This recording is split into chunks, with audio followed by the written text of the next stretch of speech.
Labour MPs have been ashen-faced. It's going to be agonising how it ends. There's already a sort of outright war, a snake in a snake pit. The man who made Starmer Prime Minister fundamentally was Mandelson. They're worried about what he's doing behind their back. They are now seeing his lies coming to light. He said, by hook or by crook, I want Mandelson appointed to this role. Starmer is not a fit and proper person to be Prime Minister of this country. It was a bad whiff about what Starmer was doing. Next week, I can tell you exclusively here. Hello and welcome to the Daily Expresso. We're with Esther McVey, Tory MP and our very own Westminster Whisperer. And in Westminster this week, it's absolutely been dominated by the Mandelson-Starmer situation. Every day, Monday, Tuesday, Wednesday in the House. And the Labour MPs have been ashen-faced, they've been angry and they have been embarrassed with people calling for Starmer to resign. He won't. And because he won't, they're looking at him not as an honourable man, but a man without honour. And his tenure is going to end. It's going to be agonising how it ends. It's going to be a death by 1,000 cuts. It will be leak after leak, because the longer he stays there, the more he's chucking people under the bus, the more they're going to get their revenge on him. There's already a sort of outright war, as it were, with the civil servants. So this is how it's going to end. And the country is paralysed. For whilst ever Starmer just clings on to his job. So it's not about national interest, it's about his self-interest to stay there. Nothing else is being done. The whole work of the civil service, the whole work of his colleagues is all about Starmer clinging to power. And it's all happening amid a cost of living crisis, war in Iran and fuel prices rising. And that's why so many people are upset. There are other things they want to be doing and they cannot do it. And the thing is, this is what really happened, you see, because people are calling him a liar to his face now, standing up on the floor of the House. People have been sent out the chamber because you're not meant to say he's a liar, but people can see he's lied. But there's a tiny bit of truth, I believe, in what Starmer has said. And that is, oh, nobody told me. And he clings on to that 2.5 hours in the chamber on Monday. And he basically clung to that. Nobody told me. And I tell you, this is what's happened. He went to his civil servants and he said, by hook or by crook, I want Mandelson appointed to this role. And I don't want to hear any reasons why he won't be put in that job. Don't come to me with an explanation of why he can't be there. I will be there. Hence, Ollie Robbins, when he gave evidence this week at the Select Committee, the Foreign Office Select Committee, he said, we felt pressured. The department felt pressured. We had to get it through. They didn't care about vetting. And that's what he's doing. So his tiny bit of truth that he clings on to is he didn't hear. But that's for why. And a revelation today reveals that a text from Starmer to Mandelson the night before he announced his appointment said, you'll be brilliant in challenging circumstances, and after many years of discussions, we get to work together side by side. I really look forward to that. And that fits in with the whole narrative that he wanted him in the job. It also fits into a narrative that he's been planning and plotting some kind of job for him for years and years. And that's why Starmer, who always thinks he's the cleverest person in the room, is getting tripped up. I now call him half a story Starmer, because you get half of it, you don't get the other half, and that's why the other halves are all lies. So people will say, but why does the Mandelson situation matter? What is the great importance of it? Well, I'll tell you for why. Because it goes to the heart of this government. It shows why Starmer is not a fit and proper person to be Prime Minister of this country. It's about cronyism. It's about what he wants above of anybody else. And fundamentally, what keeps being yelled at him is bad judgment. The man has got bad judgment, whether it's Mandelson or whether it is his own cabinet. Because let's have a look at his cabinet, who's there. He had an anti-corruption minister done for corruption. He had a homelessness minister who made her tenants homeless. He had somebody in transport done for fraud. He had had Rachel Reeves there with a fake CV. I mean, the whole lot of them need to be chucked out, not just him. So his judgment is lacking every step of the way. And on that, he's on his third chief of staff, his third cabinet secretary, and on his fifth director of communication. And that feeds into he is never the one to be held responsible. But remember, he was a man coming into office who blamed Boris Johnson for that. He asked him a question on the floor of the House. Why is it always everybody else's fault and not yours? Blimey, that question could have been asked to him all of this week. Why is it everybody else's fault but his? And this constantly chucking people under the bus. You're going to run out of people to chuck under the bus, because what's going to happen next is you're going to be chucked under the bus, and rightly so. And this is part of this upset here. This is part of why Ollie Robbins going to that select committee was so damning, because he was like preserving his credibility. He was saying, I was sacked unfairly and incorrectly, and I'm going to set the record straight. And this is why it's going to get agonisingly painful for Starmer. And it's worth saying that this is all happening at a time of huge global danger, and it's a big national security threat here. Yeah. And so we looked at why is this Mandelson situation so important. Not only does it go to the rot at the heart of this government, that is Keir Starmer, it's also looking at this huge security risk by putting Mandelson in that role, a very sensitive role, right at the heart between the two administrations, America and the UK, of which he will see all kinds of secret documents about war, about everything, the Five Eyes, about all what countries are doing. So he's at this pinnacle position of this utmost secret information. And yet we knew before he was employed that he had these very close links with Russia and with China, and both with Russia and China too, in the case of Russia, right at the top there, to Putin, close relationships, and the military companies that he has been representing and dealing with. Yes, Starmer, which was the Russian defense company that he was a non-executive director of. Exactly right. And right the way through till after the annexation of Crimea, which says he was with those at the very top. He's close friends with people like Putin. And they're saying this is a fundamental problem. And this was not unknown. This is not needed to be heard about through a vetting process. And I would say to a lot of people, the vetting process is very much like a red herring.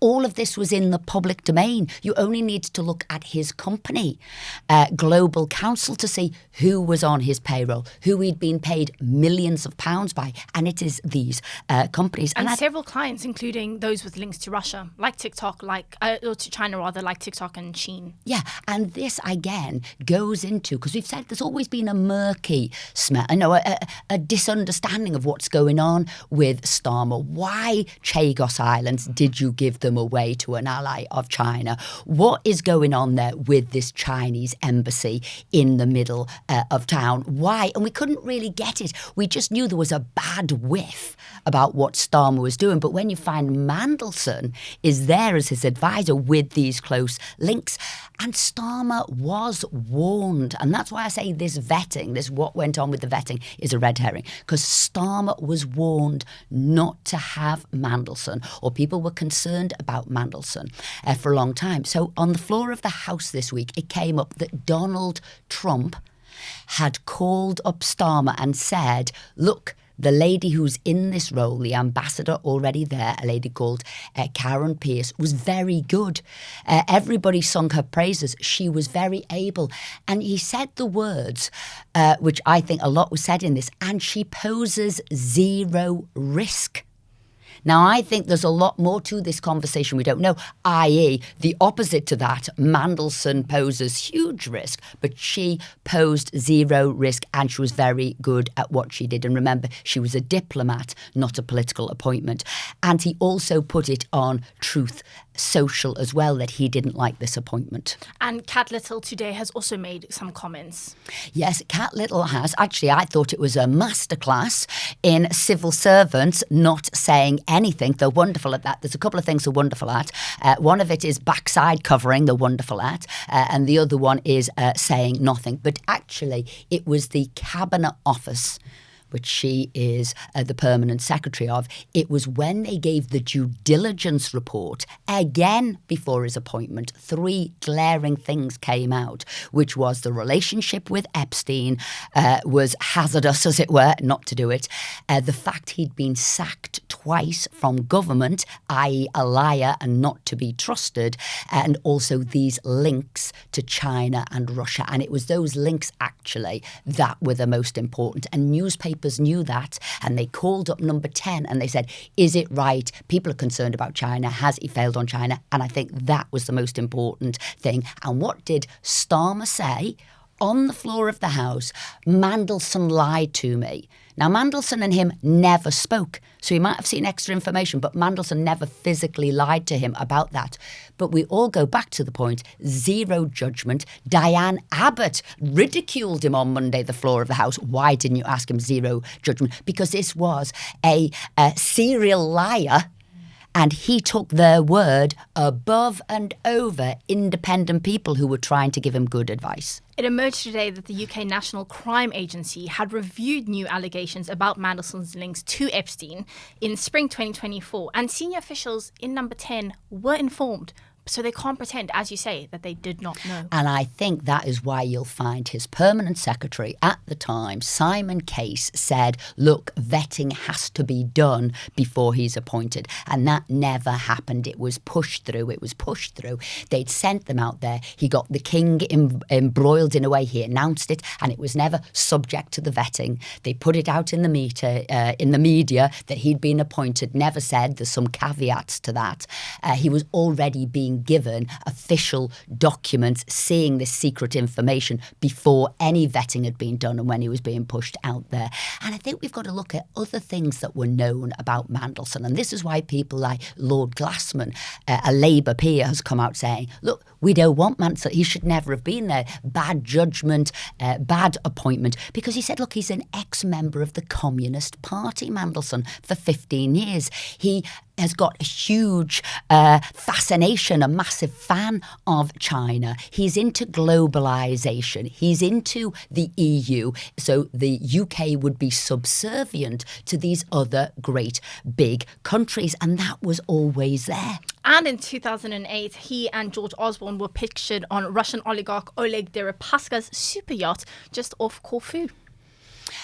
Yes, and this is, who he knows and what he was doing and what his connections are there with Russia. So people said on the floor of the House this week, because we've got so many reasons why he shouldn't have got the job, one after another. The question is not only what why. Qualities did he have? So when they said why, but I think when people nailed it to what qualities has Mandelson got, why has he got the job? Starmer could not answer that. Nobody has been able to answer that. And when Starmer, because he is spineless, never came to the floor of the House for the emergency debate, and he sent a junior minister to answer. And how can a junior minister answer on behalf of Starmer? I mean, it's ridiculous, isn't it? Again, he couldn't answer the question, what are the qualities of Starmer? What are the qualities? Well, nobody can answer what's the qualities of Starmer. Can I give you my theory? But what were the qualities of Mandelson? Go on, give us your theory. So my theory, I think Starmer wanted to benefit from the networking, the capacity to meet people, his connections, his links. He was also former EU trade commissioner. The US trade deal was of vital importance to the UK with the US. I think that played into it. Other people have said, like, a snake in a snake pit, and maybe he'd be good at that as well. No, I think, and there will be arguments for years to come on this, but I would add into what you've said there, the man who made Starmer Prime Minister fundamentally was Mandelson. He got the money, he got the team together, and this is why the far left, again in the chamber, keep saying we want to look and we want an investigation into Labour Together, which was the organisation, remember, that never declaimed £750,000 of donations, and that was the mechanism by which to get Starmer into government, and Mandelson was behind it. Mandelson got himself absolutely embroiled in the whole situation. He was helping to select candidates as well for the new Labour Party, the new regime, and I wonder if that's why so many other Labour MPs haven't come forward, because they too are linked to Mandelson. That cronyism is right the way there. He selected them, he got the money for them, and that is there. And then the other more damning and more concerning issue that most people are MPs are concerned about, as is the public. Look who's together. He's got his old band back together, which is the EU band. They wanted to go back into the EU. Despite what he said on his manifesto, we will not do that. No, he got the clans together. Mandelson was there. Starmer was there. His cabinet was there. McSweeney was there. And their major mission in life was to get him back into or Britain back into the EU. And even Ollie Robbins is in there. So he gave him the position as the permanent secretary at the Foreign Office. Yet this was the man who did the Chequers deal for Theresa May, and he was pro the EU, and this was a reason I resigned from the Theresa May cabinet, because her deal to get out of the EU was not. It was Brexit in name only, and that's why I came out. And so again, Ollie Robbins is in there, and probably this is why it's such a bitter fallout that Starmer has chucked him under the bus, because this was the team that was actually going to get everybody back into the EU. And maybe that's why he's done certain things for Starmer. When he said the vetting process wasn't a definitive, he couldn't have the job. It was weighted in that way, and he had the final say. All of that's true. Well, maybe he didn't come down on the side of he shouldn't have the job, because it was the team back together to get the UK back into the EU. Do you know, on Sir Ollie Robbins, very quickly, when he was being grilled by MPs this week, behind him was Dave Penman, who's General Secretary of the FDA, which is the Union for Civil Servants. And I've seen reports that he is facing a payout of up to £1 million. Yeah, because his whole thing was, Starmer said he did wrong, basically, so I sacked him straight away. Well, I asked a question in the House this week. If it was right to sack Ollie Robbins, Starmer, you said it was, he's done the wrong thing, then you will be making sure that you defend your position right the way through the employment tribunals, and you will not be paying him out. And it won't be you, Starmer. Remember, it's taxpayers who yet again are going to pay another person off, because he chucked so many people under the bus, so Lord knows how many millions we're into, and you will not be paying Ollie Robbins off if you did the right thing by sacking him. And nobody would answer that question. Well, what you've just said is for why. There, carefully in shot, was his rep, as it was, his trade union rep. He said several times, oh, I can't tell you anything else. It's with my HR, because he was fired incorrectly. And now he's going to take Starmer and us, as it were, to the cleaners. But if we want to look at the difference in performance between Ollie Robbins and Keir Starmer, both of them were in a position for 2.5 hours of asking questions. Starmer said nothing, only 3 things. I didn't know, nobody told me, Mandelson lied. Ollie Robbins, complete opposite. I mean, he is an intellect. He is a fierce intellect, is Ollie Robbins. Starmer thinks he's the cleverest person in the room, and he is not. But he said a couple of really key things to chuck Starmer under the bus. One, he said, oh, it wasn't just Mandelson he wanted to get a job for. It was another chum he wanted to get a job for, a man who was his former director of communications called Matthew Doyle. But worse, he said, and he told me not to tell the foreign secretary. And all I will say, and why this was a genius move, Labour MPs have been too weak to get rid of their leader for whatever reason, whether it's because they were chosen by Mandelson, they're frightened for their job, they are just too weak and feeble. But what he did by saying that about David Lammy, he dropped poison into the cabinet and into the minds of all senior ministers, saying, what else is Starmer doing behind my back and cutting me out of key things I should do as a minister? And that is why today you're seeing the fighting now within cabinet, and they're all not prepared to stand up for their leader because they're worried about what he's doing behind their back. I was watching that select committee hearing and it was a bombshell revelation. But it's been interesting. Ed Miliband came out. He was supposed to bat for the government. He threw Starmer under the bus. He said that he and David Lammy were worried about the appointment. Yvette Cooper has also come out to raise concerns. That's not a cabinet standing by the Prime Minister. No, that is people getting their teams together. Ed Miliband absolutely is going around the tea room offering people positions in his cabinet. And you could see him live on TV working out what was he going to say. Am I going to chuck him under? Oh, you yes, could it was. see You could actually see the moments. He's saying, no, I'm not going to take the flak for him. No, I'm not going to stand up for that because we don't agree with it. And then he sort of casually said, didn't he? Yeah, me and David Lammy were talking about it, and we didn't think the appointment of Mandelson was good either. So you've got now this division in cabinet. And as I said, there are a whole load of deadbeats in cabinet, and half of them owe their job to Starmer. So they're not going to say anything. And the other half are planning to get his job. And I think it's been very telling how few ministers are now coming out to defend Starmer, because they all know they are defending the indefensible. They are now seeing his lies coming to light. They now know. A lot of them probably said, oh, we don't think he's the right man. And at the time, there were other Labour MPs saying, bloomin' heck, why have you got him? So I think that's interesting. But we get back to the patterns of Starmer. So we've talked about the cronyism. We've talked about bad judgment, we've talked about always blaming everybody else and not him there. But this jobs for the boys. And also people are talking about these strange paedophile connections. Which he seems to have a bit of a blind side to. So Mandelson's association with convicted paedophile Jeffrey Epstein is one example.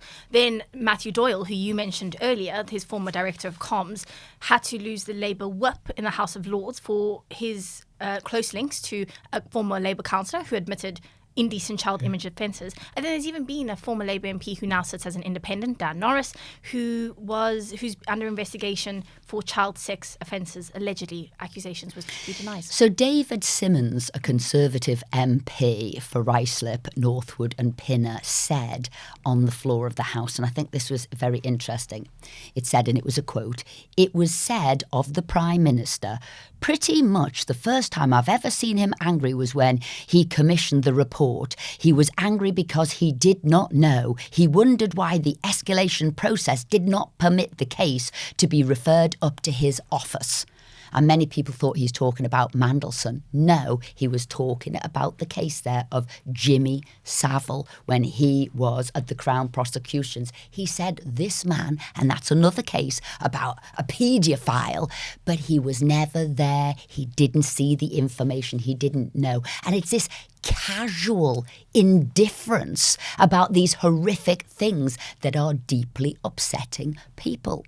And when he says, as bold as brass and really quite insultingly, that he apologises for the victims of Epstein, people now in the House have said, well, you don't mean that apology, surely, because if you did, you wouldn't have appointed Mandelson.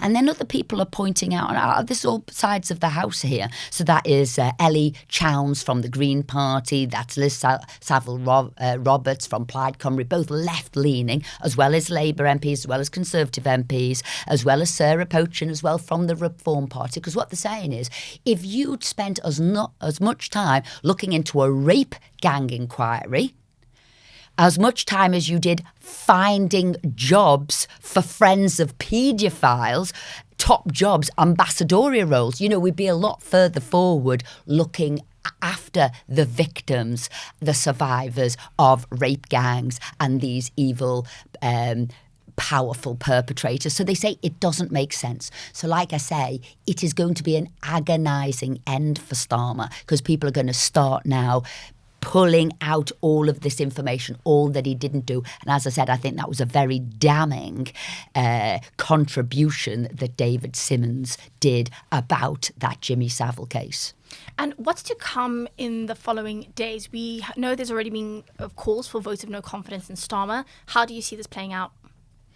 So we've had people like Stephen Flynn, SNP, saying, you need to resign. Several people in his own party saying resign. Kemi Badenoch saying he needs to resign. Next week, I can tell you exclusively here, there's going to be things that are happening, more people pointing out the lies that he told. So Jeremy Wright asked about why the humble address files weren't already here. And those were the ones going to give more explanation about Mandelson. And they keep saying, oh, they're not ready yet, they're not ready yet. Well, we know they're trying to delay it to get past the local election, so no more bad news comes out before then. But I am hearing these files are not being released because cabinet ministers don't want to hand over their phones because they've got correspondence with Mandelson. So that will unravel next week, the truth in that and which those cabinet ministers are. Sir Julian Lewis asked a question of, well, if Ollie Robbins did do this or didn't do this, on the security checks, what was his explanation? Did he give you an explanation? On the floor of the House, Keir Starmer said, yes, he did. That is now being found out to be a lie. He hadn't given that explanation. That wasn't key. So I think this half a story Starmer is going to come out. So a couple of things. What could we do on Tuesday as maybe an emergency vote? It could be a vote of no confidence in the Prime Minister, not the Labour government, but the Prime Minister, to peel out some Labour colleagues who are going to be brave enough to say we don't have confidence in. And they'll be put in a tricky situation because if they say we have confidence in him, that's not going to be good for them to go to the local elections either, that they've got confidence in what we can see now is a liar. He's been proved, not just his manifesto, to farmers, to business people, to rape gang inquiries, whatever, but here now over Mandelson. Or there could be an emergency vote should this situation, should the Prime Minister now go to the Privileges Committee, absolutely, and that could force another vote. So next week isn't going to be good, and that's why he wants to prorogue as soon as possible. People are saying it's going to be Tuesday night. He's got to get some business through because otherwise his term in office would have been 0 if he gets chucked out. So at the moment we're doing 8, 9 votes, etc. a day to try and clear some of his stuff through. I'd sooner we didn't because it's all dross that is being coming through. But what I will say, he's caused a fight with the civil service. Major mistake. Even his most loyal of allies, Rachel Reeves, has come out saying we shouldn't be falling out with the civil service. Why? If most people don't know, her husband is a man called Nick Joycey, who was in the civil service. But this is his closest ally, and he knows and she knows if they go together. So that is a problem. And equally, if anybody ever remembers, Amber Rudd was Secretary of State for the Home Office, or the Home Secretary, I should say, and she blamed civil servants for something she'd done wrong. She was gone in less than a week because they found the piece of paper that she'd signed and hadn't done it. So he's picked a fight with the wrong people. They're proving more ruthless, the civil servants, than his own backbenchers, and they've got the mechanisms to do that. And this is probably what will get him out. And I say huge relief for the public. The man does need to go. He's not a Prime Minister, and a man with that absolute lacking in judgment should not be leading our country, and not somebody who seems to have ulterior interests in China, Russia, the EU. He never told us that. Lots more bombshells to come, and all before the local elections on the 7th of May. Thank you so much for joining us in studio, and thank you so much to you at home. Please do like, share, subscribe, and hit the hype button. We'll be back tomorrow.